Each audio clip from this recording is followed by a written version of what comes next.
All right, well, welcome to Live from My Drum Room.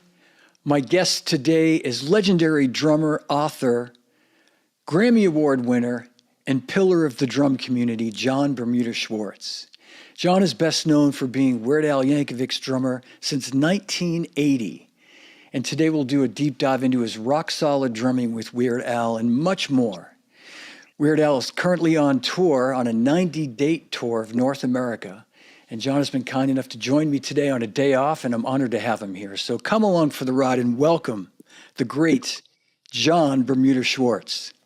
Oh, thank you for having me. It is an honor to be here.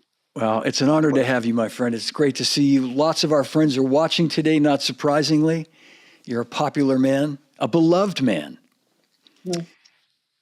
But I promise I won't turn this into one of those "this is your life" episodes. We're going to talk about your rock solid drumming and the fact that you've been with Weird Al, and it didn't really occur to me, John, until I started really doing a deep dive and when you and I got in touch a while back, and I looked back and thought, for as long as I can remember, since the early 1980s, you've been there with Weird Al, and it goes back to 1980. Yep. Amazing.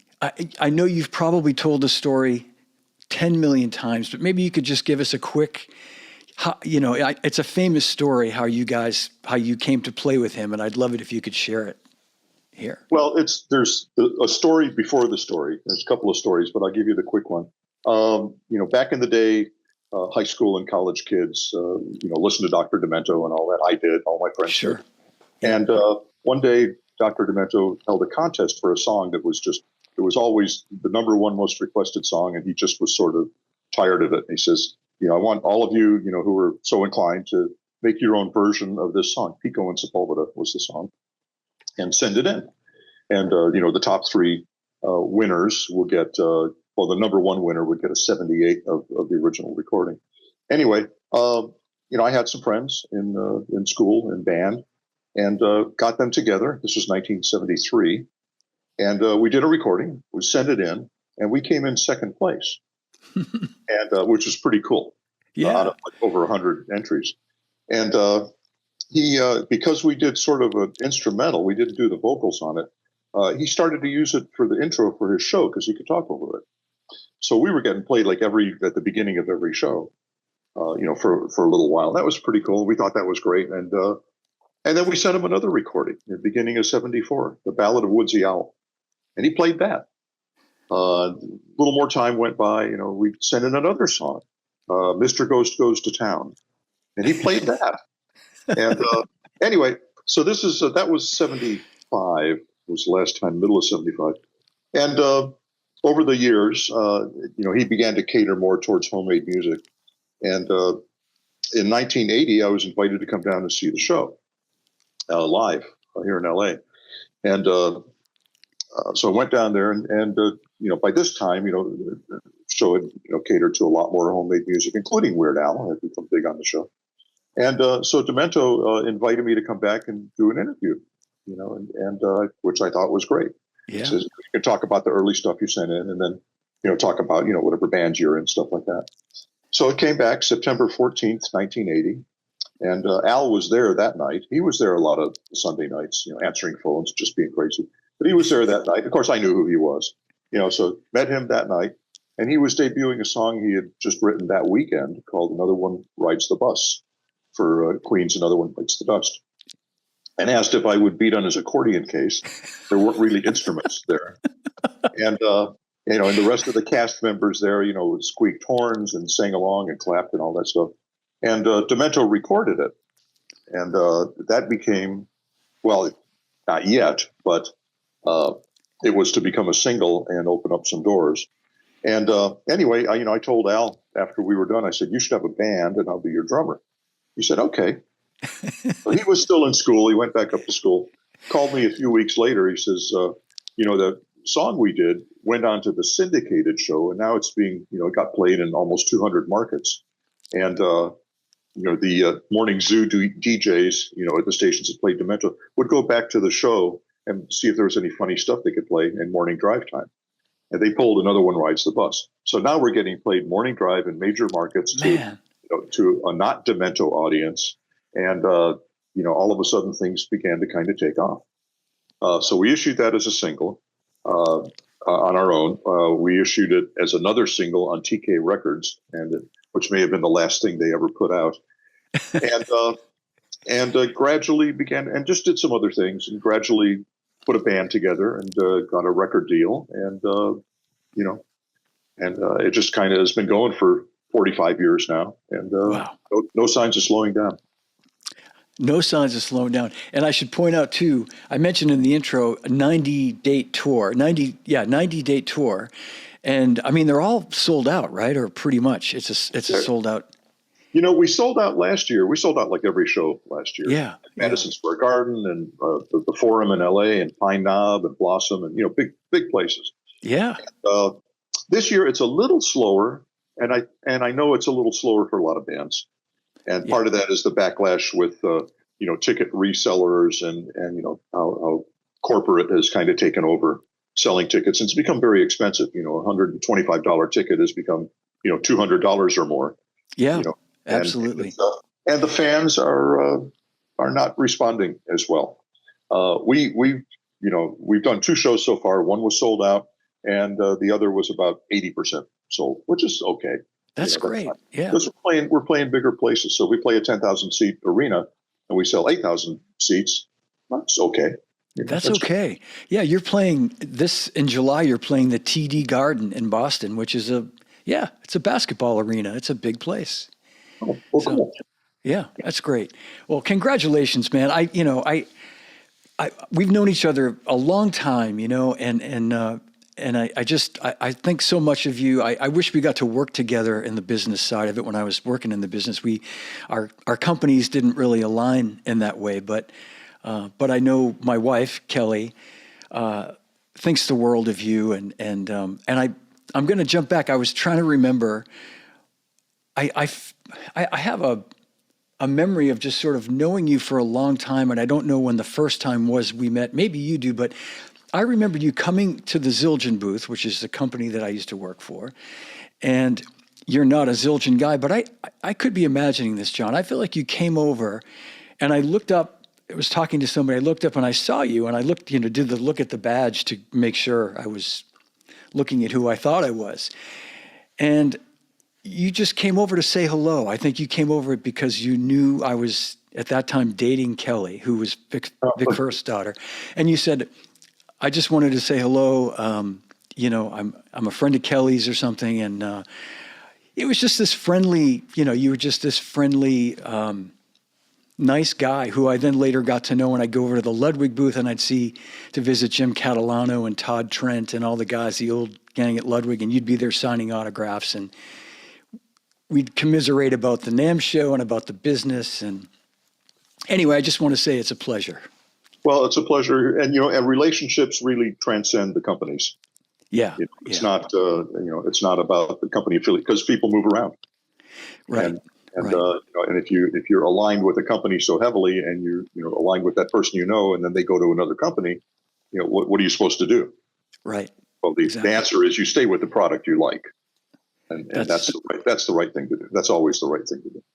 It is. And I'll just touch on this for a moment, and I'm going to put the link. Well, it's actually on your website, but many years ago, you wrote a fantastic, I won't say essay, but you really, from an artist standpoint, broke down the whole aspect of what endorsements are, how it really works. And again, I've done the same thing myself.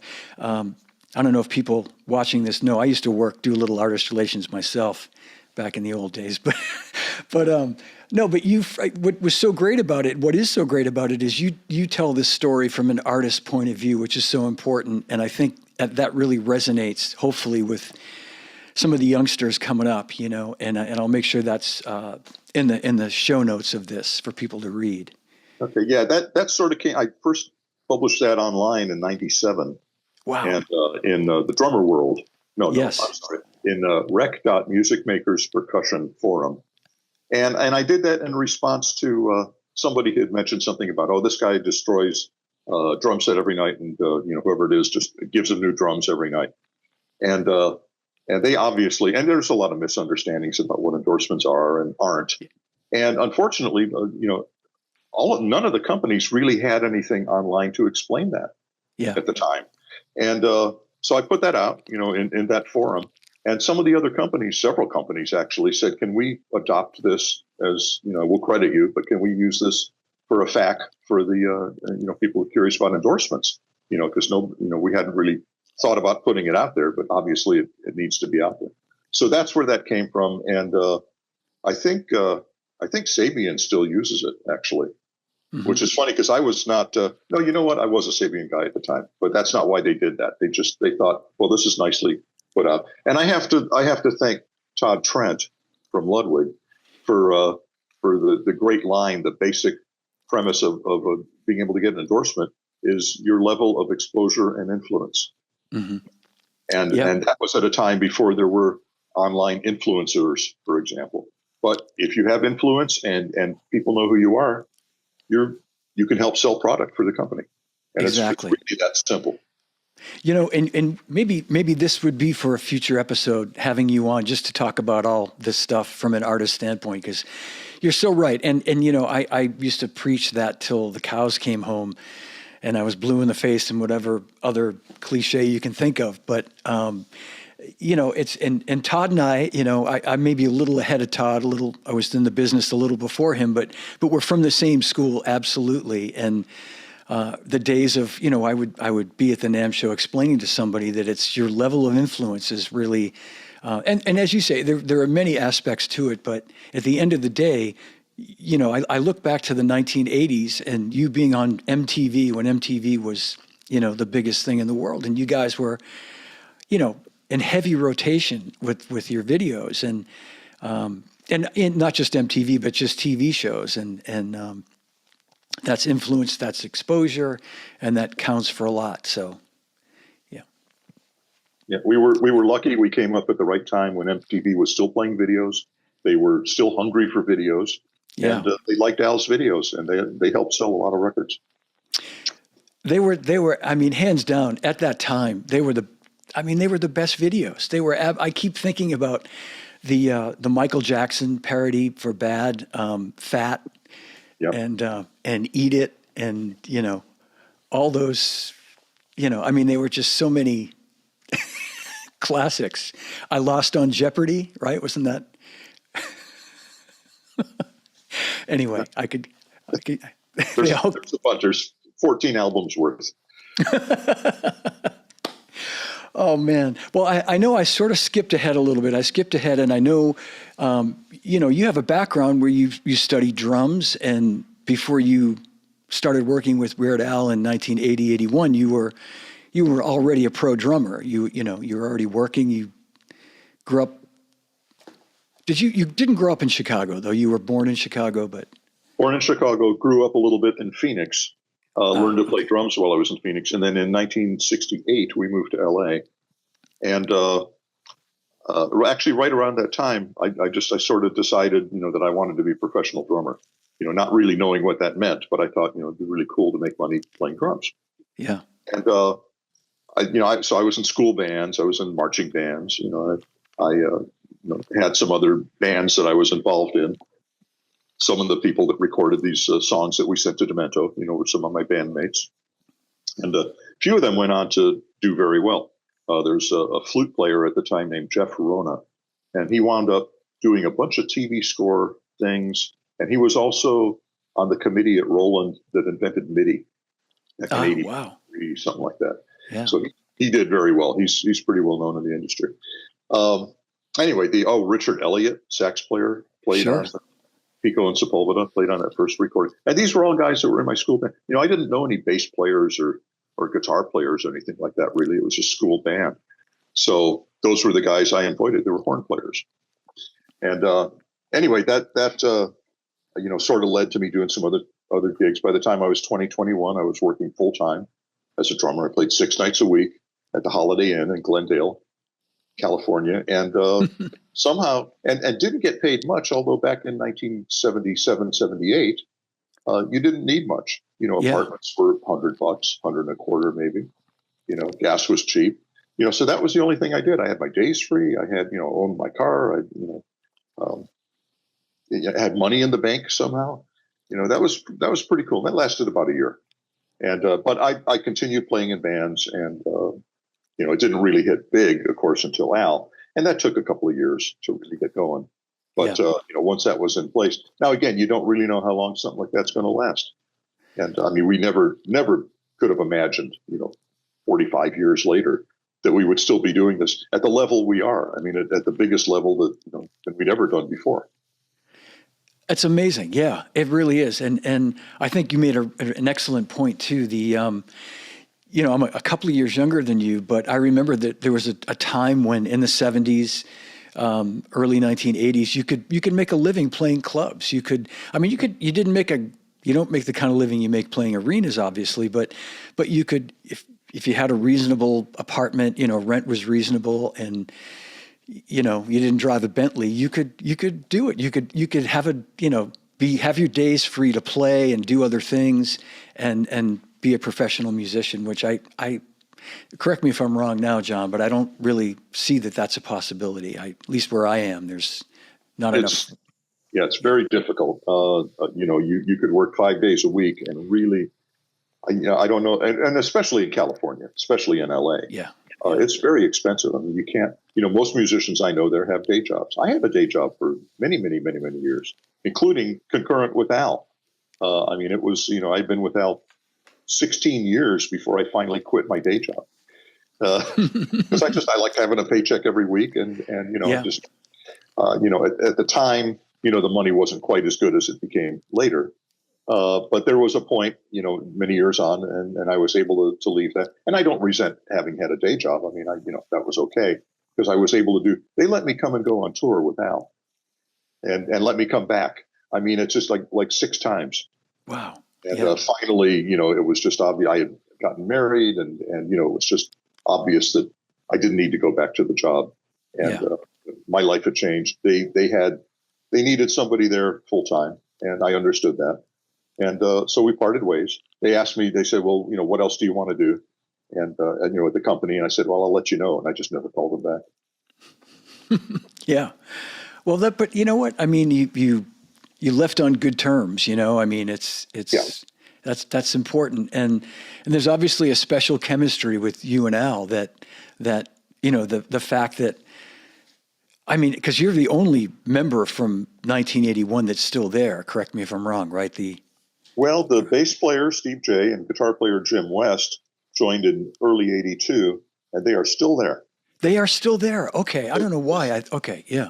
This is the core band from the first album, first tour through now. And they've stayed all that time too, John? They've yeah. Wow. Yeah. Well, that's. And we just hopefully temporarily lost our keyboard player. He was the new guy. He joined in 91. And he's having some health issues, and he sent out a sub on this tour. And I don't know if Ruben Valtierra is a longtime keyboard player, and I don't know if he'll make it back out on this tour. Hopefully, when we go out again. And the sub is great. It's not, he didn't screw us with the sub, but it's just, he's been there the whole time, and he's been part of the family, and it's hard to not have him there. I'm sure. Yeah. Well, let's all hope and pray that he, he's better and he can come back. And yeah. Wow. Well, I was just reading a little bit of, the sort of history of the band, and I didn't realize that Rick Derringer was in the band at some point. Well, he was the producer, and there's a story about how he became. I'll just tell you. Yeah. Al wanted to do a parody of "I Love Rock and Roll." Because Joan Jett had the hit with that. Yeah. And in getting permission, one of the writers was a guy named Jake Hooker. And Jake was in a band called the Arrows. And the Arrows did the original I Love Rock and Roll. Yeah. They didn't have a hit with it, however. But he was one of the writers. So, in getting permission, Jake gave him permission and then said, one of my clients is Rick Derringer. Maybe he can produce an album, and we didn't know that we were going to the studio just yet, but we were about to. And Rick came in, was the producer. We didn't have Jim on guitar just yet. He literally showed up 2 weeks after we did the album, and was brought in by the bass player Steve J. And but he wasn't there for the recording of those initial songs. So Rick played guitar on almost everything on that first album. So that first band really was me and Steve and Rick and Al, and that was pretty cool. Rick was a cool guy, of course, a great guitar player. Yeah. And he produced our first 6 albums. I didn't know that, man. Wow. I met him one time on a Ringo Starr All-Star tour. Greg Bissonette introduced us, and our mutual friend Myron Grombacher played with Rick Derringer back in the 70s. So Greg said, meet my friend John. He's a friend of Myron's too, and he was such a nice guy, and what a legend, and yeah. Hang On Sloopy, he got up and sang. Did Hang On Sloopy from the, you'll know the band that he was in. The McCoys. The McCoys, thank you. Yes, the McCoys, yeah. So anyway, it helps to be old. Man, I mean, it's just so cool. The 6 degrees of all that is just, that's very, very cool. Yeah. And, jumping around, I made a bunch of notes here, and I in case we have to cut this shorter than we want to make it today. There was recently a post on the Hal Blaine group on Facebook that's run by our friend Ingrid. And I knew this story. I think I'd heard it from Hal many years ago. But I'd love for you to tell this story about how you basically had acquired one of Hal's gold records and presented it to him. It's just such a beautiful story. And I think it just, for the people that don't know how much of a beautiful human being you are, this, I think one story just sums it up perfectly. Oh, well, we, my wife and I, we knew Hal, Hal had consigned a ton of his gold albums. He needed the money back in the early 90s, and had consigned a bunch of those. And at some point I mentioned to my wife, I said, it'd be great if people would go out and go get these albums and give them back to Hal. Yeah. And it was just something I said in passing. And she went out and got one. She got the very last one that was available. And that was at Rockaway Records in L.A. And it was a John Denver live album. And I don't know if I knew it at the time, but John Denver was like Hal's favorite artist to play with. Yeah. And so she went and got that, and then she gave it to me at Christmas. And I guess I had forgotten what I said, and I said, "Oh, this is very cool. What's up with this?" She says, "Well, that's for you to give back to Hal."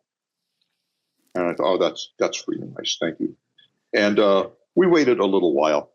We arranged a dinner with Hal and a couple of mutual friends, and went out to dinner and had Hal come back to the house, to present the album to him, which we did. And of course, the friends were in on this too, and the cameras came out, and all that. And Hal was extremely touched. He was, really, he couldn't even give his usual thumbs up. He was just he was blown away. And that was apparently the only gold album he ever got back. And I went to his house some years later, and he had made a little plaque, something presented, to Hal from John Bermuda Schwartz or something like that. He was just really touched by that, and which I was really touched when I saw that. He was a very, very nice man. He was such a wonderful man, and that was and I know he, thought the world of you. You and I and many others were part of his email distributions, and you'd see all the names on there, and Lee Sklar, and everybody. But when I heard that story, I just thought that was so beautiful that you were able to do that, you and your wife, and bravo. That's Oh, thank you. Yeah, it's mostly, that's maybe the first time my wife listened to me. It's great when that happens. Yeah, that was an extremely nice gesture on her part to follow through with something I said, and which I just kind of said in passing. I didn't expect, I hadn't actually intended to go do it myself. I just sort of mentioned it, and I mean, maybe I would have. I don't know. It's just something I said, and she remembered that and went out and found it. And that John Denver album was the last of the albums that they had. So she got there just in time. Yeah. And for however many other albums are out there, people are just sitting on them, I guess. Okay, I was going to ask you that, and no others have ever popped up anywhere, as far as we know. They're just. I think a few of them went to his nephew, Michael Kravitz. I think like a handful of those wound up back in his possession. They might be in the Musical Instrument Museum in Phoenix. I'm not sure exactly, but somehow a few more had turned up, but not in Hal's possession, or maybe they turned up after he passed. Maybe. Yeah. Wow. Well, am I remembering correctly that there was I think back to like over 40 years of seeing you like in ads, and I remember when you were playing the Stingray drums, the fiberglass shells, right? That was Impact. Oh, those were Impact. That's right. Impact. That's right. Okay. Kind of helping get those guys off the ground, and I feel like there was a picture of you with a bunch of vintage drum sets set up around a pool, like you're in your backyard or something. Am I? Well, I've posted various pictures of kits next to the pool. Okay. And, do you have Yeah, and I was going to ask you, do you have a collection? Are you a collector of? Yeah, you are. Okay. Yeah, very much. I'm trying to pare it down quite a bit.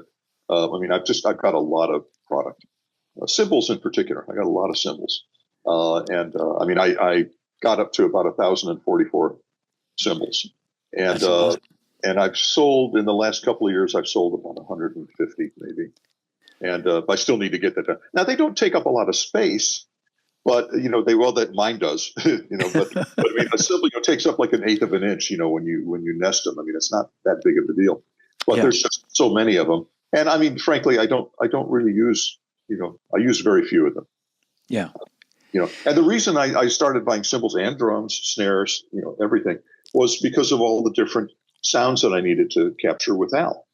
Sure. And, so I wanted to keep up with that, that production value. So I would just buy a lot of stuff. And then at some point it just became sort of a hobby to collect stuff. I've got, I just sold a kit. So I'm down to 32 kits. I sold like 40 snares. So I'm down to 73. And honestly, I don't use, I use like 5 of them. Yeah. Really, it's not, but I've got marching snares and I've got pancake snares and I got all sorts of wacky snares. And, but the ones I use are just, I could get by with those. If I could sell the other 68 snares, I'd be fine with 5. If I could sell most of my other kits, and there's some great vintage kits, and get myself down to 3 or 4 kits, that'd be fine. I want to keep a set of concert toms. I got several kits with concert toms. And, at some point I've just got to thin it out, because my wife is going to have to deal with that someday, and probably, and it's not going to all fit on the front lawn. She can't, you have to need a bigger house. Yeah. No, I know what you mean. I'm not getting rid of that stuff bit by bit, and trying to do that in the next 5 years, let's say. Yeah. Okay. Yeah. And thanks for sharing all that. I sort of knew that, but I wasn't 100% sure how deep your collection went. I remembered seeing some beautiful vintage Ludwig sets in pictures. And I've got, my oldest kit is a 1944-45 Victory kit with, wood lugs. Yeah. And, it's a nice marine pearl, kept in great shape. It was owned by, one of the Maddox brothers, from Maddox Brothers and Rose. And what's interesting is he wasn't a drummer. They didn't really have a drummer in the group. He played fiddle, and but he had these drums, and I bought them from a music store near where he lived up in Oregon. And beautiful kit, just really nice. Ludwig would love to have these back, I'm sure.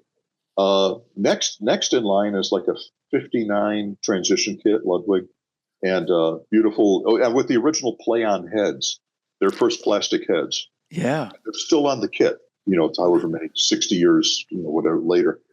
And then I've got some 60s kits, and somehow I don't have anything from the 80s, really. I don't know why. But But I mean, as far as the vintage stuff, I really, and I've got some other kits as well. I got some Slingerland kits, and I've got Dennis St. John's kit from Neil Diamond's movie America. All those Yeah, cutaway concert toms, and, right. which he kind of invented that for the drum kit. He was sitting, and I forget the guy's name, but they were at a drum corps show, and the drum line had these cutaway, quads or quints or whatever they were. And Dennis said to the guy, he says, that would be cool to do those like as concert toms, because he was a concert tom guy. And so they made him the first kit. And in the cutaway version Yeah. of those concert toms, and I have that kit. I was friends with Dennis. And he made sure I had that. He was having some health issues and wanted to make sure those went into my hands. And he passed shortly thereafter. And it's really a cool kit. I haven't played it, but it's very, very cool. I remember those drums. Yeah. Yeah. And I've got a few other concert tom kits as well. And I like sounds. I like drum sounds. And sometimes you got to have a different kit or a different snare or a different cymbal to get a different sound. It's not just all about tuning or EQ or processing or whatever. You got to start with the right instrument. Amen. Yeah. I saw on your website a list of all the different instruments, or at least some of the different instruments. Yeah. And you're absolutely right. I mean, sure, you can do a lot in the studio, but you have to start with, to get a concert tom sound, you need a concert tom. Yeah. You need to start there. Yeah. Or take the bottom heads off your toms, Exactly. which they used to do. But it's, I don't like to do that. I've got concert toms, I'm going to use them. And I've got wood, I've got stainless steel, I've got what is it? What did Ludwig make? What was that plastic? I can't think of it. The fiber Vistalite. Yeah. I got a set of those. I've got a set of Jenkins Martin fiberglass toms, which are based exactly on Blameyer's toms, which were Hal's toms. Sure. Yeah. And they Jerry Jenkins knew Alan Blameyer, and got the formula for how he did it, and all that. And he and another guy had worked on getting the exact density and the color and the fiberglass fiber, the amount of that would be wrapped, and how that was spaced and all that. And they're amazing. They're really amazing drums. Yeah. And, do you record with those at all, John? Do you ever use those? I had recorded something. One of the things I recorded was Jackson Park Express. Okay. So all the toms in there, that's all those Blameyer toms. And that was a Cat Stevens style parody. So I had to be Jerry Conway on that. And of course, he used concert toms. And again, that's something. Yeah, I could have lined up a bunch of regular toms and taken the bottom heads off, and it might have been okay. But it's a lot simpler and cooler to show up with these like special drums. Yeah. And so those were great. Those were actually the first drums that they made and actually sold were mine. And they weren't actually going to do. I think they weren't going to do a 6-inch, and they weren't going to do a 15 for some reason. And I said, no, I got to have all 8 drums. I got to have 8, 10, 12, 13. And so I bought them the mandrels for them to make those sizes.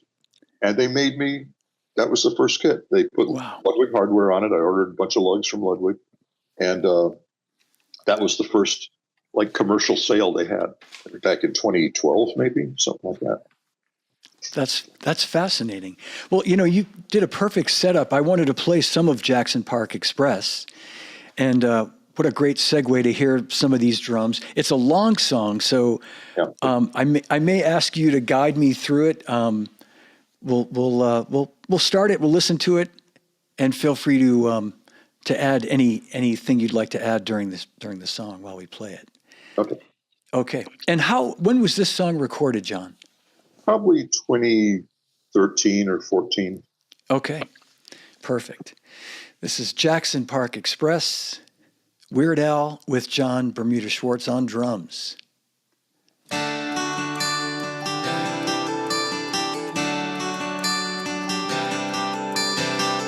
Tuesday morning, 8:15, I was riding to work on the Jackson Park Express. Seemed like any other day. Then my whole world changed in a way I never could have guessed. Cause she walked in, took the seat right across the aisle. I knew we had a special connection the second I saw her smile. She smiled as if to say, hello, haven't seen you on this bus before. I gave her a look that said, life is funny, you never know what's in store. By the way, your hair is beautiful. I bet it smells like raisins. She looked at me in a way that asked, did you have a nose job or something? I'm only asking, cause your nose looks slightly better than the rest of your face. I arched my eyebrow ever so slightly, which was my way of asking, do you want my old Hewlett-Packard printer? It still works, kinda, and I got a bunch of ink cartridges left. Then she let out a long sigh, which I took to mean, oh, mama, what is that deodorant you're wearing? It's intoxicating. Why don't we drive out to the country sometime and collect deer ticks in a Ziploc baggie? Oh, yeah. Okay, so that's, you get the idea. All right, yeah, I fantastic. gave her a better trade. But that's me being Jerry Conway, the late Jerry Conway on the drums. You know, where things, I don't remember specifically what song or songs that was kind of based on, but you know, it's very obviously a Cat Stevens sound. Yeah, I can hear the Cat Stevens song in my head. That that real sort of more orchestrated, arranged type of music than you usually hear him play. You know, like yeah, I'll find it. It took me a minute when I was listening. And we'll get to Mission Statement in a minute. But I'm listening, I'm going, God, and then it dawned on me what it was, what the parody was, and we'll get to that in a minute. But I did want to ask you, there's actually a question from a viewer, Doug McKenzie, and I'm see if I can come back to this.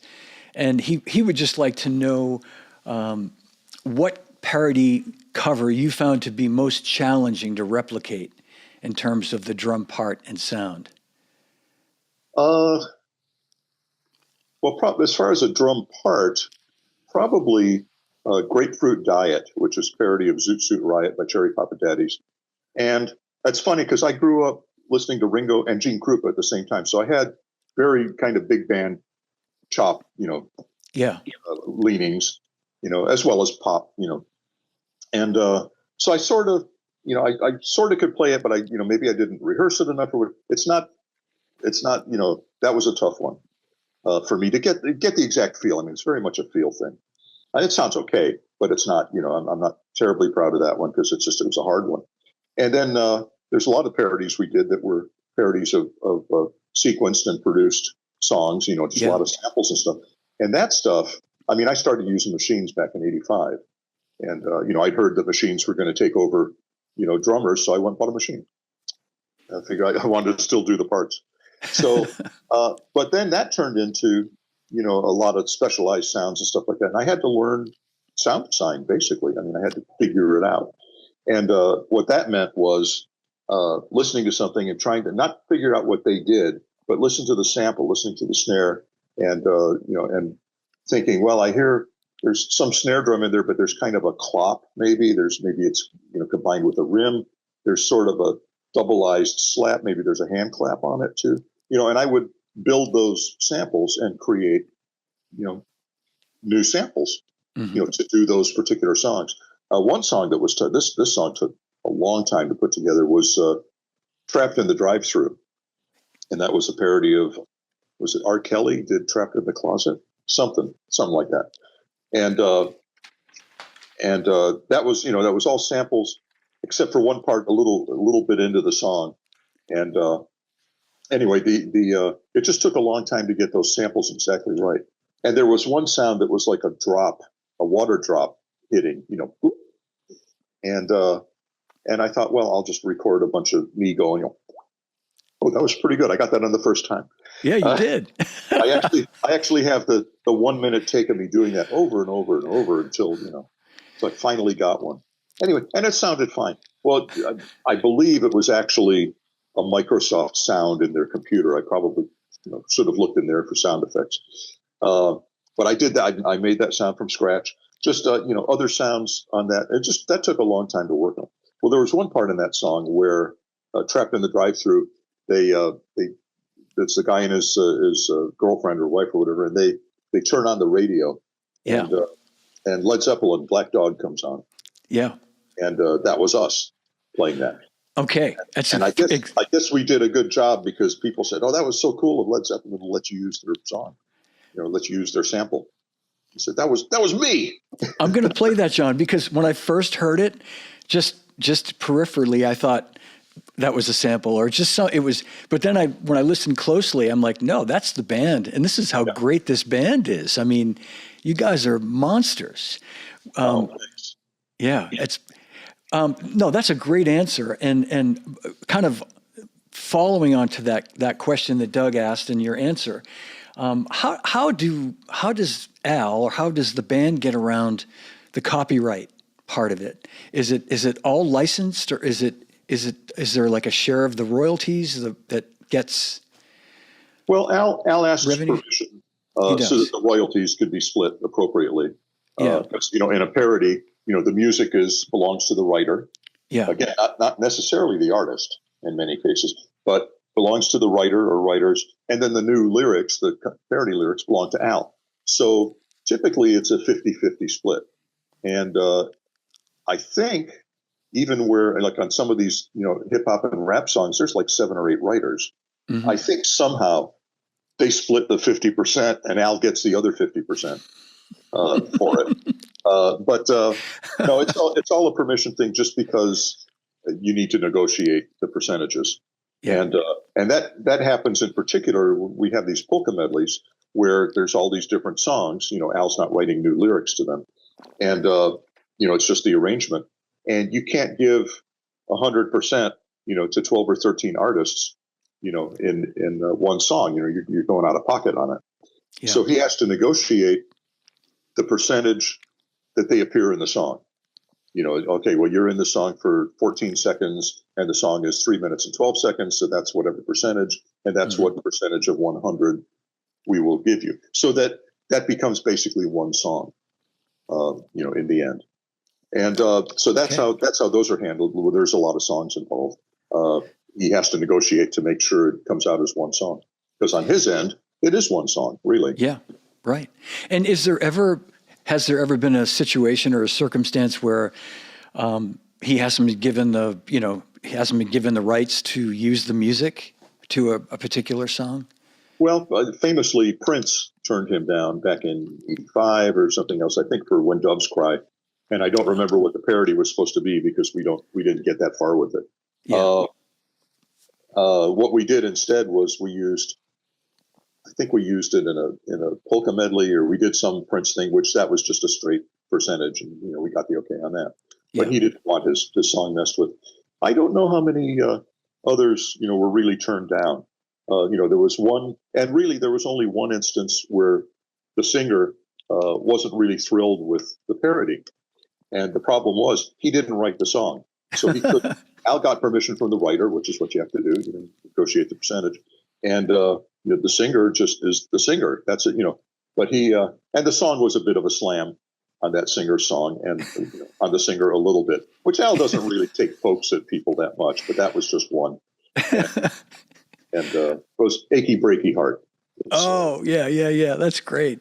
Achy Breaky song. Don't play that song, that Achy Breaky song. I just can't stand it no more.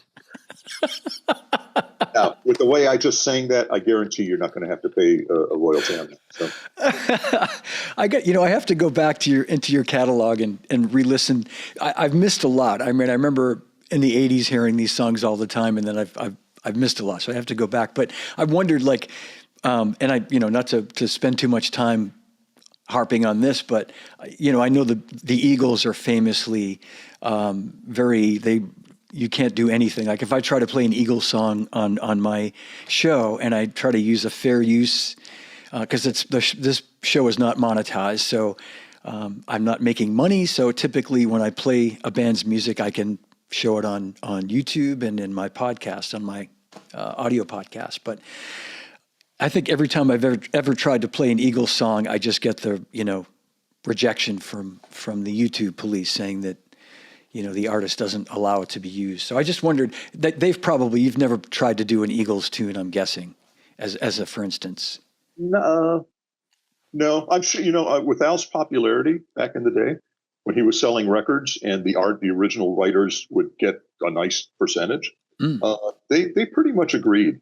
They and a lot of times they would ask, what's it going to be about? Because Al already had in his mind, what the parody was going to be.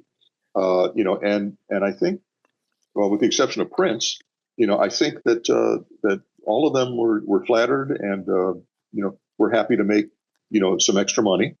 That's extra sales for them. Sure. And but I don't think we ever went after the Eagles. Yeah. I was just curious. Yeah.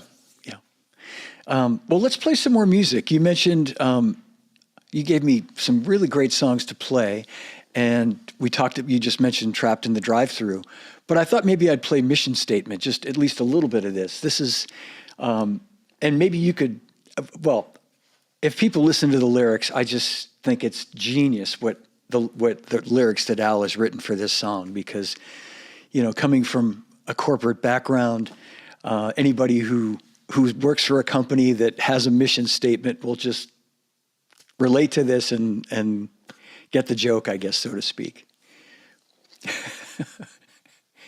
and I'll just continue and say, I mean, I won't. Should we talk about the fact that it's an homage to "Carry On" by Crosby, Stills and Nash? And well, I mean, it's very much Crosby, Stills and Nash kind of a thing. I mean, there's certain sections in those songs where you say, well, that's patterned after that, or that's based on that, or whatever. Yeah. So, short of a copyright, issue. Yeah. I shouldn't say an homage, but it's definitely a sort of nod to it.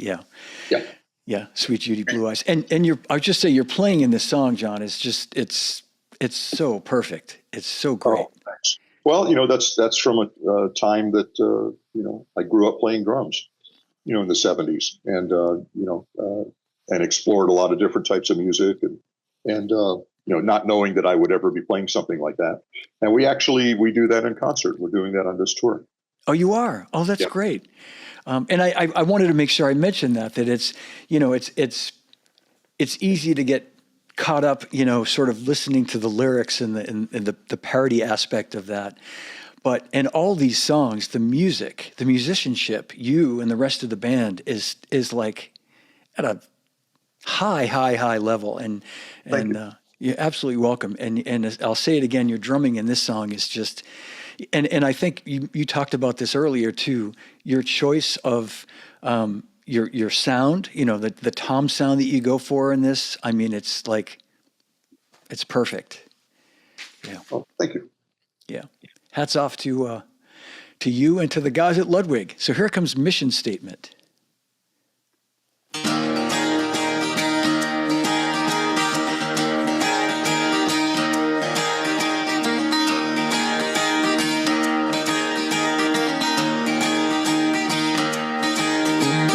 We must all efficiently operationalize our strategies. Invest in world-class technology and leverage our core competencies in order to holistically administrate exceptional synergy.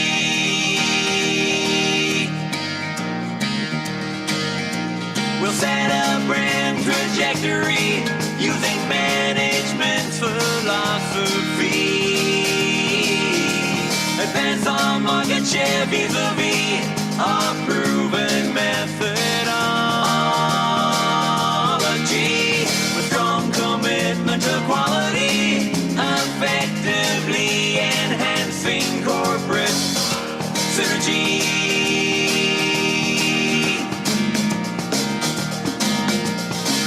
functioning accompanied by awareness of functionality, promoting viability. And John, that's you playing the percussion as well, right?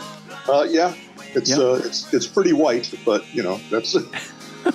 But yeah, I do. Pretty great. I played all the congos on stuff, you know. Yeah. All right. Solutions and synergy.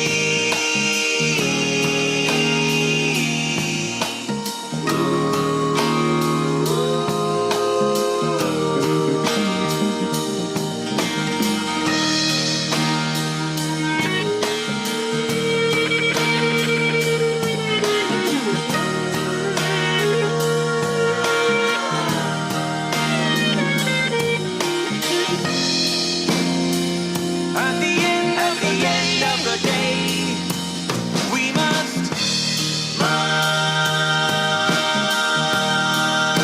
monetize our assets. The fundamentals of change. Can you visualize a value-added experience that will grow the business infrastructure and monetize our assets? Monetize our assets. Monetize our assets.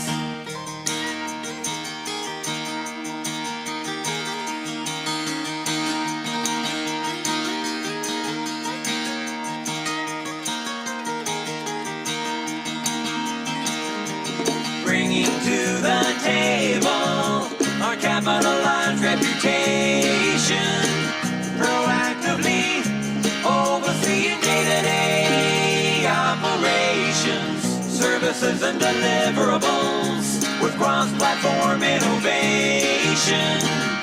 Networking soon will bring seamless integration, robust and scalable, leading edge and next generation. Best of breed, we'll succeed in achieving globalization. Gaining traction with our resources in the marketplace.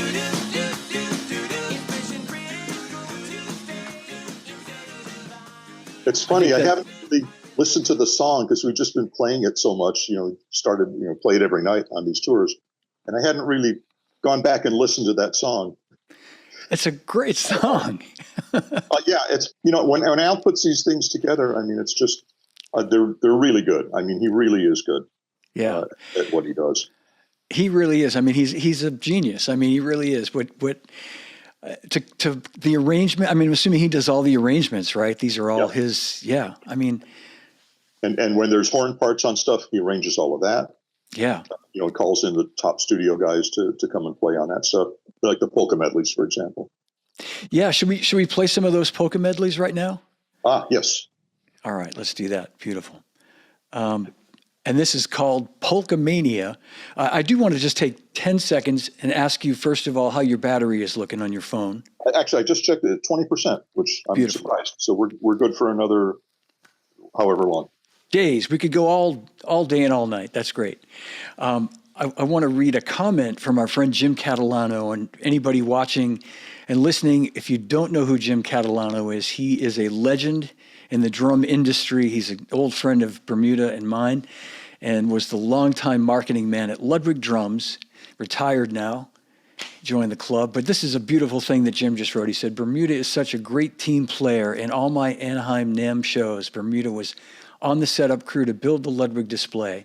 Then on the last day of setup, John would personally tune each snare drum on the Ludwig display. Now that's dedication. He was always a joy to work with, and he was so much more than an artist. He was Ludwig family and a brother. Plus, he possessed such a great sense of humor. So I think that... Thank you. Thanks. Yeah, that's beautiful. And you're a humble man. That's what's so great about it is you're uncomfortable taking a compliment like that. That says a lot. Sometimes I'm surprised that He never said any of that stuff back in the day. But I'll better late than never. No, thank you, Jim. That's very kind of you. That's very nice, Jim. Thank you. Yeah, I know. He was much nicer to me when I retired, and then he later retired. But no, he's Jim Catalano, man. Talk about one of the great guys. Yeah. So we'll go to Polka Mania, but I also want to mention that I'm going to put this in the show notes that you are one of the moderators at drummerworld.com, which is a great drum forum that offers great information. And, I'm sure people know about that, but you're a key member of that team as well. And we appreciate your input there. Oh, thank you. Yeah. All right. Yeah. So let's listen to some polka. Here we go. And anything you want to say ahead of this, John, to set this up, or should we just play it? And we've been recording to a click for a long time, just for editing purposes and timing purposes and all of that stuff. And the polka medleys are recorded to a click, but the click is variable. So there's movement and stuff. Sometimes a lot of movement, and that's all to a click. That's not because we can't keep time. That's all deliberately programmed by Al, and that's what we do, and that's what we do live as well. Of course, so now we're running a video behind us, and so we're in order to stay with the video that Al has crafted to the song, we have to be to a click. Yeah, I don't think there's any sounds or anything coming off the video. I think it's just to keep us in sync. Exactly. Yeah. And all of those tempo changes are there, of course. And now it's been a little while since I played those. We're just 2 shows into the tour, and I sort of was taken by surprise a little bit by some of the changes. I mean, I know where some of them are, and some of them were a little more extreme than I thought. So in the Taylor Swift song that's at the very end, it really accelerates, and that's just sort of I find myself getting a little bit behind, and it's just again, fortunately, there's not anything coming out of the server. Sound-wise, I don't think. So as long as the band sticks with me, we're together. Yeah. And if we end the song together, that's fine. But that's any tempo changes, like pushes and stuff like that. That's all programmed in very carefully by Al, and that's how he wants the song, and that's part of what makes the song cool. Yeah. Are a lot of the songs to a click in the show? Not a lot. Not a lot. Maybe half. And that has to do with the fact that there's video running for those songs. So that's to keep us in sync. Yeah. There's songs, that were recorded to a click that we're playing that we don't play to a click. And that's fine. There's one song that we do, and I just have a click, and that's to keep me on tempo for a song that Al has to do an accordion solo in. And he wanted it no faster and no slower. He wanted it exactly at record tempo. So he could do it. He made sure we rehearsed it that way, and it's like, okay, I can do it at record tempo. Just program a loop so you're at that tempo. So I'm actually the only one. There's not a screen for that, not a video for that. But about half the show is on a click, and half is not. Yeah, that's great. That's great. That's just how shows are now. Yeah, no, I understand, and I think that says a lot about your time. That you're playing half a show without a click track. It means that you don't need it. It's like you say, you need it for the videos to keep those in sync and all that. But playing wise, no, we could certainly play everything without a click. Yeah. And just not show any video. But it's part of the multimedia rock and comedy extravaganza that is the Weird Al Show. Exactly. All right. Well, here we go with some Polka Mania.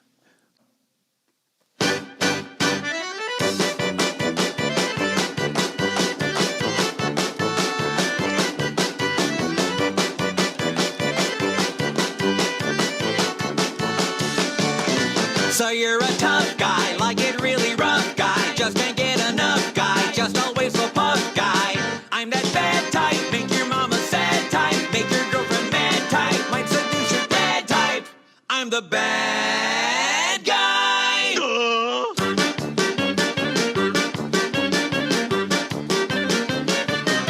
So hello from the other side. I must have called 1,000 times to tell you I'm sorry for breaking your heart, but it don't matter, it clearly doesn't tear you apart anymore.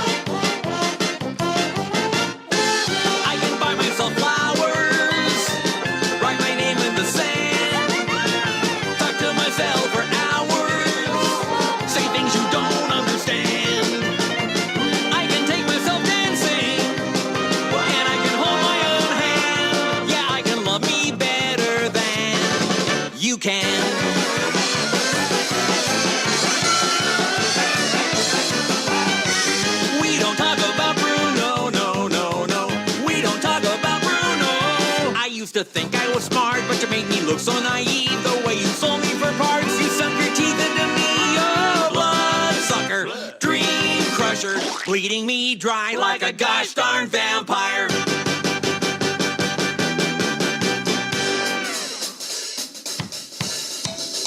Yeah, I'm gonna take my horse to the old town road. I'm gonna ride till I can't no more. I'm gonna take my horse to the old town road. I'm gonna ride till I can't no more. Can't nobody tell me nothing. You can't tell me nothing. No. Can't nobody tell me nothing. Despacito, quiero respirar tu cuello despacito. Deja que te diga cosas al oído, para que te cuentes si no estás conmigo.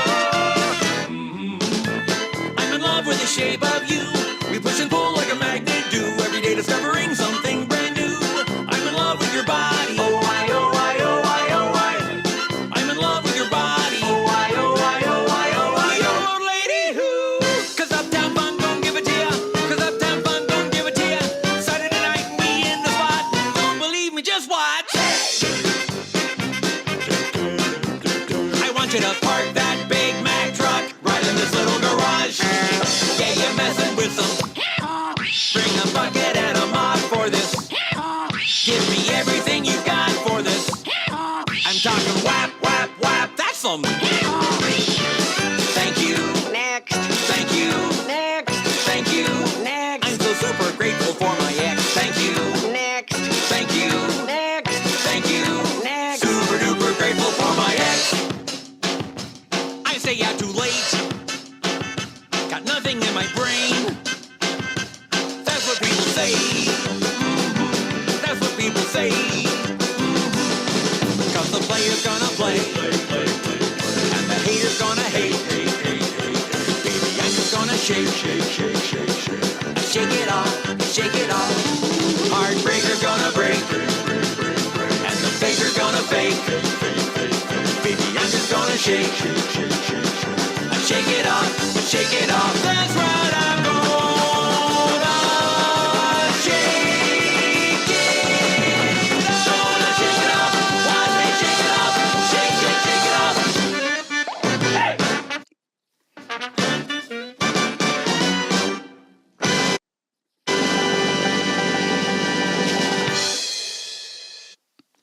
Sorry about the. Wow. Wow. So that we typically did a polka medley, on most of our albums, and since we haven't, Al left his label Sony in 2014 when the last album came out, a #1 album on the Billboard 200 charts, which is pretty cool. Debuted at #1, and so in the meantime, and we've done a couple of things, actually a couple of polkas over the year. A Hamilton polka, we did a polka of a couple of songs from Portugal the Man. But it was, it was time for something new, and after many, many years. So in 2024, we recorded Polkamania, and that covered a lot of the hits from the 10 years since we would have done the last polka. So, Billie Eilish and Adele and Miley Cyrus, Taylor Swift.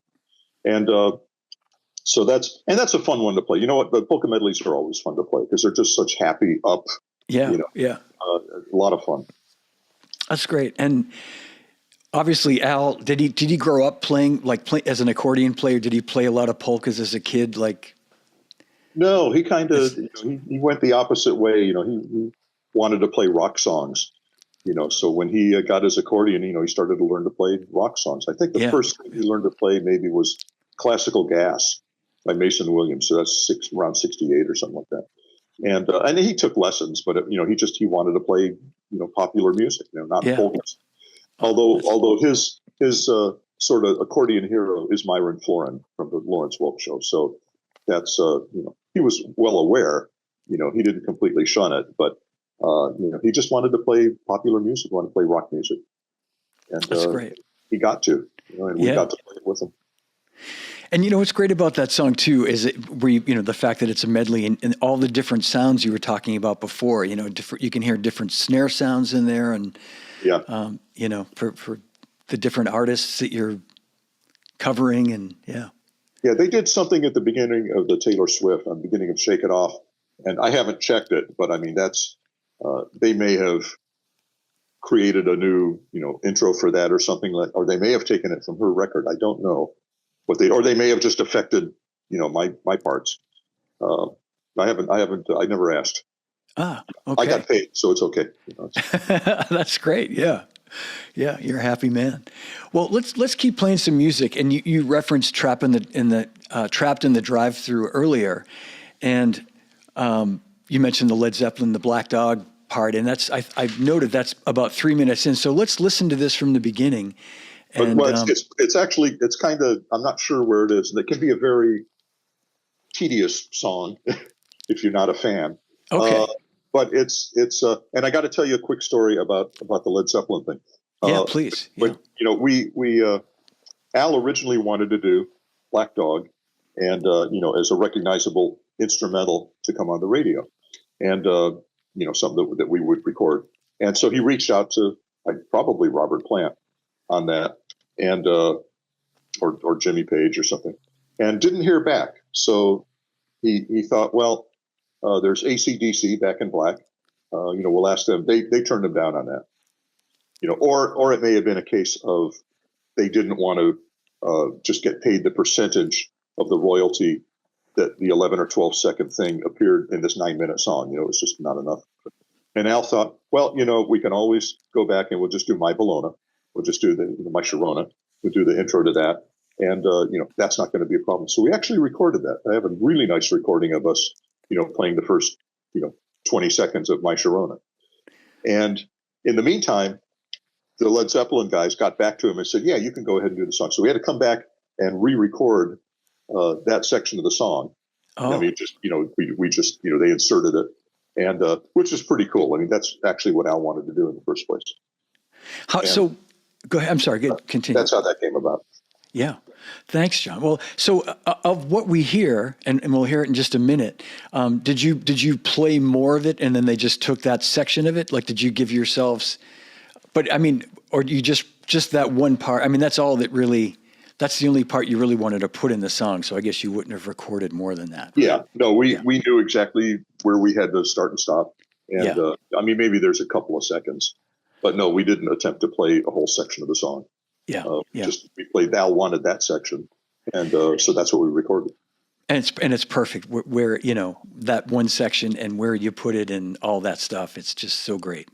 All right. Well, let's do this. Let's play this, and we'll maybe play a little bit into the song, and then we'll get to that point. How does that sound? We'll get to where it. It's pretty far into the song. I don't know exactly how far, but I want to say I think I noted that it's at about 3 minutes. Okay. So let's get to about, should we get to about 2 minutes and 20 seconds or so? Lead up to it? Okay. Great. Here we go. And this is Trapped in the Drive-Thru. I know a guy named Paul. He used to be my plumber. He was prematurely bald, and he moved to Pittsburgh last summer. He also has bladder problems and a really bad infection on his toe. And she says, "Mister, please, you can stop right there. That's way more than I needed to know." And then we both were quiet, and things got real intense. And then she says, "Next window, please tell me $5.82. So we inched ahead in line, moving painfully slow. I got a little bored, so I turned on the radio.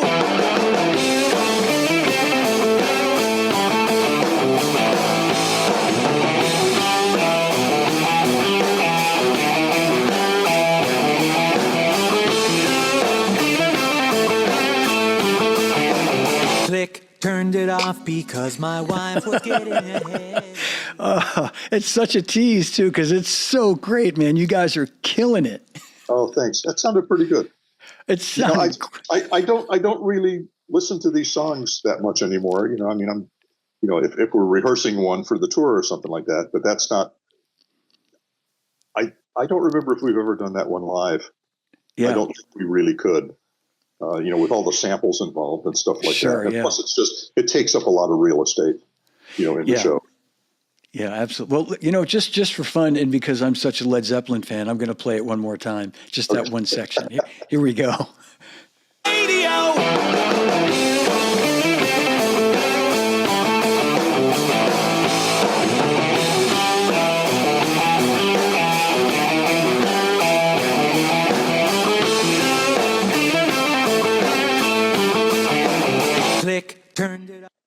I'll tell you, you're playing that with such conviction, really. I mean, oh, thanks. Yeah. I'm no John Bonham, but, nobody is really. Well, maybe Vinny, but, I mean, did you listen to Bonham a lot growing up? Was he one of your influences? no, not until later. I didn't really, appreciate Led Zeppelin for quite a while. And I think probably by the mid to late 70s, I began to really understand what they were doing and to like it and to appreciate what Bonham was doing. And everyone talked about, what a profound sense of time he has and all this other stuff and the feel and all the, the little double kick stuff, on a Speed King, no less. And, it was a while before I really appreciated what it was he's doing. And, he was one of the greats.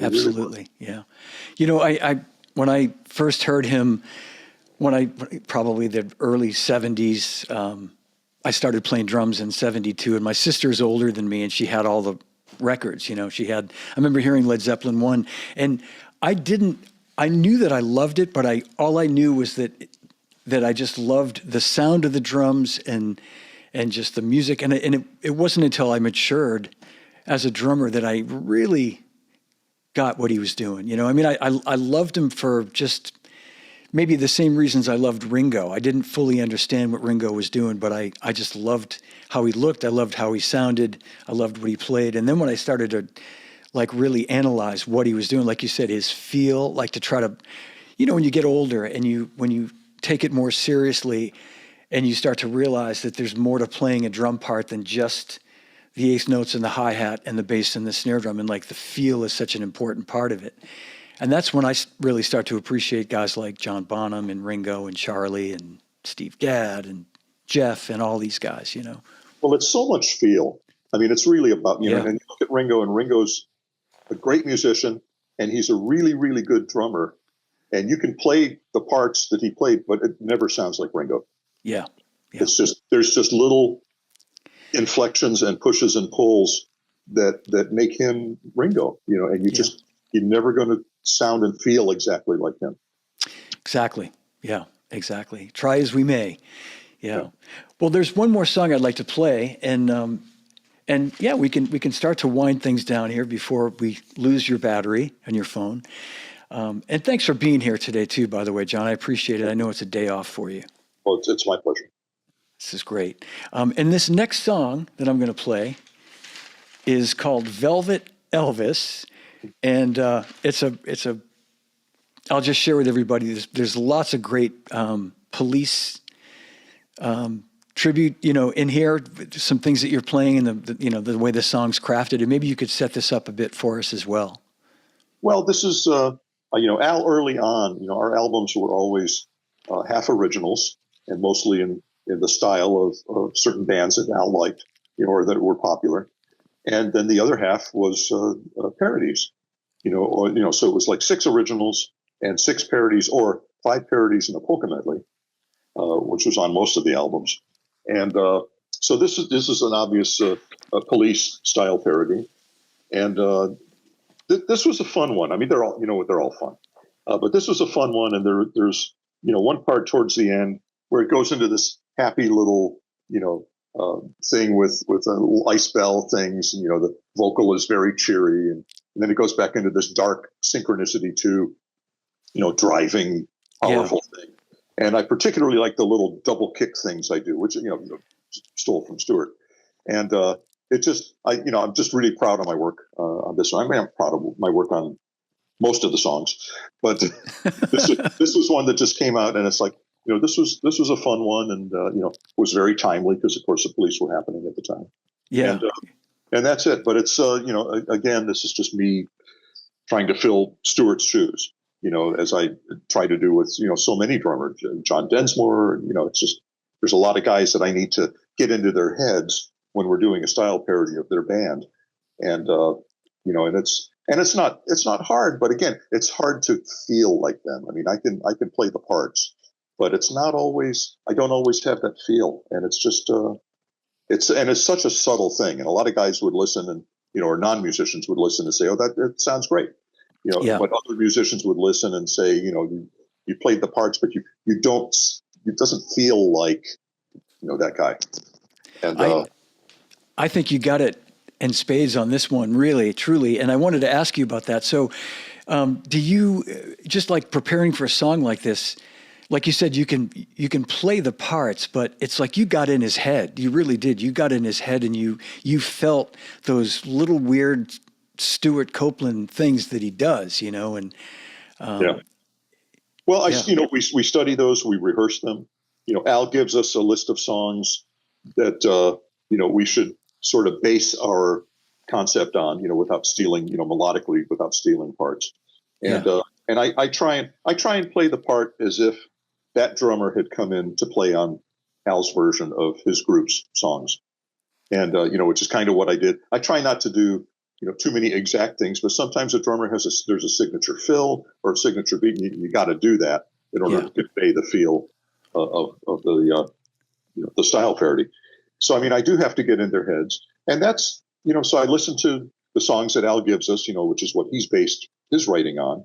So we go through that, we rehearse, we have a fairly thorough rehearsal process. Al will do his own demo of the song, of the originals, and give those to us and say, this is the songs we're doing. And then we have to figure out kind of what to do. We get together and rehearse, and then we record them, and then Al listens to that, and then may make some other changes. And then we go into the studio, and maybe we'll change a little thing or two. But it's kind of a 3-step process. We don't just show up and have to figure it out at the moment. We have plenty of time to go through, and I write out all the parts, all the songs, and I wondered that, yeah. And I've kept all of them. I've kept all of these charts. What gear I used on each song, so I can go back and figure out, what's that? What are the hi-hats you used? 14-inch new beats or something. So that'll make a great book, John. I'm sure you've already thought of that, but it absolutely would. Well, I do. Not personally, but I do have a couple of books out that are my photographs of Al. Yes. So I have taken this experience beyond just, recording and playing with him, and with his permission, of course. Mm-hmm. And I'll run all the photos by him before they get out there. But, that's been a really cool thing, because I always I'm the archivist. I've always taken pictures of everything. And, that seemed like a natural kind of thing. I don't know if, a book about particular parts would have a very wide appeal. I'm happy to talk about that stuff on podcasts, but I don't know that it needs to be in print. But I understand.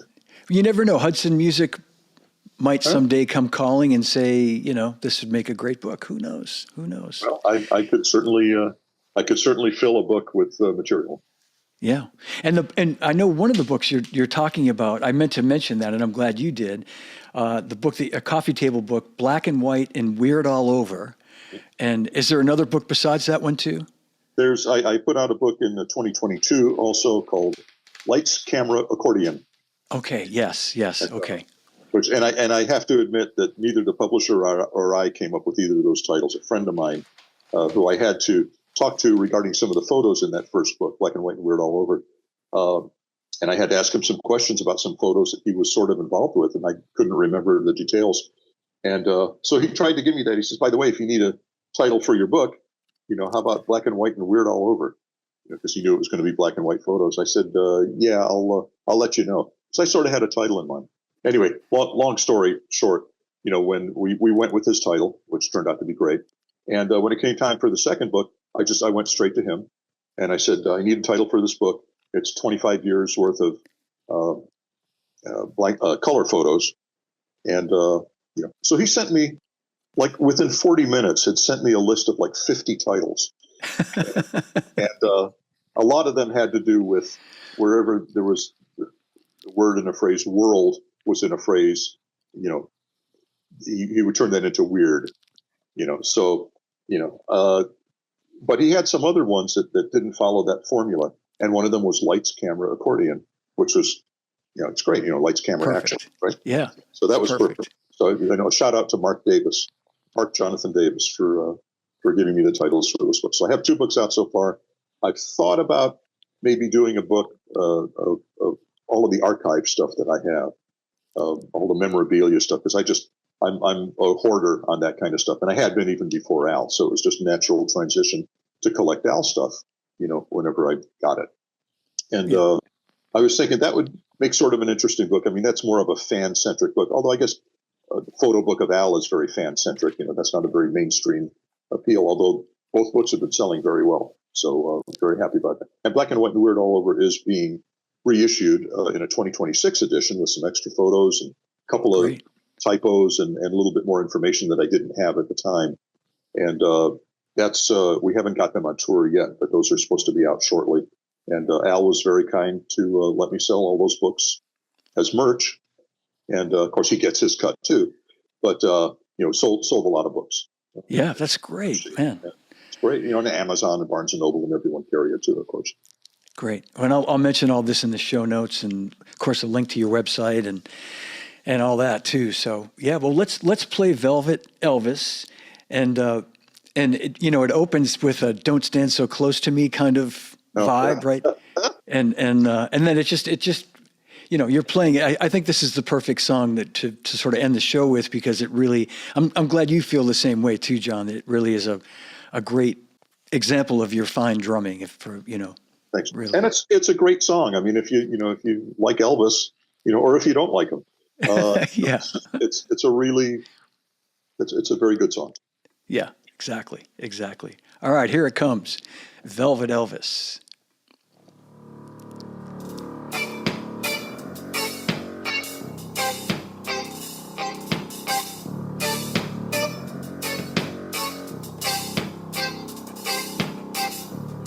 My life, it used to be incomplete, till I saw what I was looking for at a drive-in swap meet. My life, it won't be the same again. Now I'm proud to say the king lives on inside my den.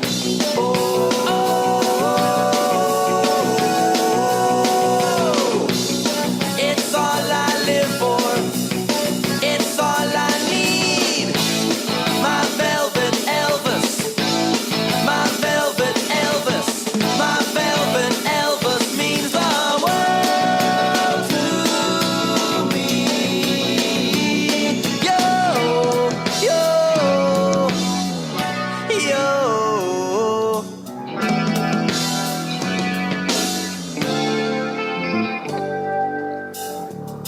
Although he may not be worth much dough, he means much more to me than some old Rembrandt or Van Gogh. Check out those sideburns, there's nothing greater. You can tell that he's no Velvet Elvis imitator.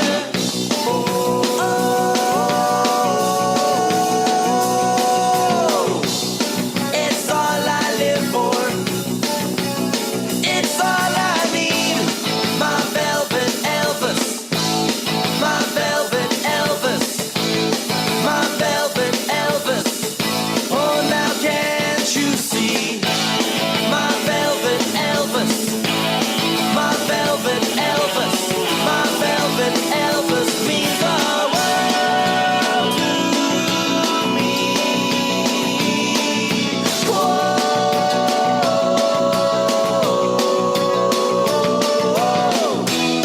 In my own private graceland, in my own little shrine to the king, I don't want nothing else. No, I don't need anything. Don't need no lava lamp. Don't need no soap on a rope. No pictures of Mexican kids with those really big eyes or dogs playing poker.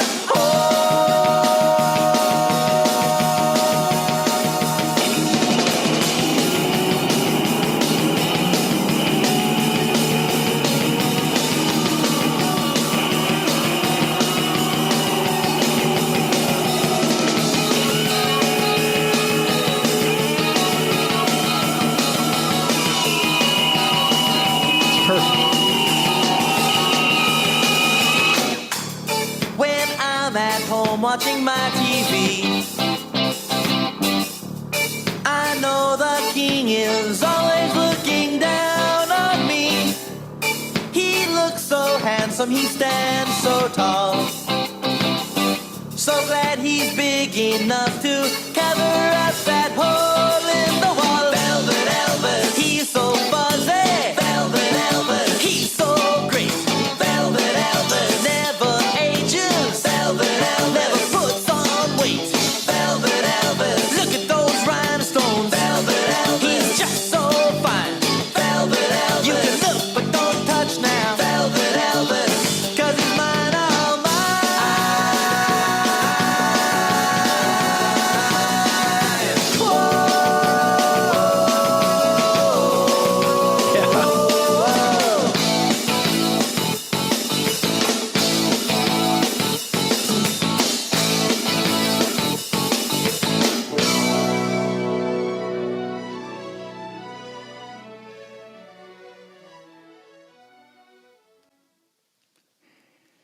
Man, wow. I'm proud of that one. Yeah, good. I'm glad to hear you say that. You should be. And the comments, people watching and listening are knocked out by everything, by your playing, your sound, the snare sound. It's just nailed it in every way on that, John. Oh, thanks, everyone. Yeah, that's fantastic. Bob Sidlowski had a quick question. Does Al tell you what to play, or do you have freedom to create? And that was a question I was going to ask. That does he offer input on parts? It varies. I mean, sometimes he wants a specific part, and on the original, and so I'll play that part. I mean, he's written the song, and at other times it's like, we'll just sound like John Densmore or somebody, and or Roger Taylor or whatever.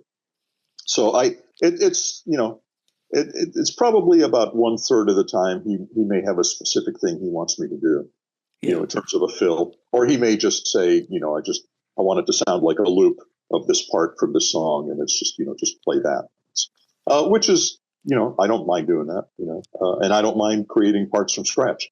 I mean, it's more fun that way, and a little bit more of a challenge. Not as challenging as a lot of the sound design stuff that we used to do.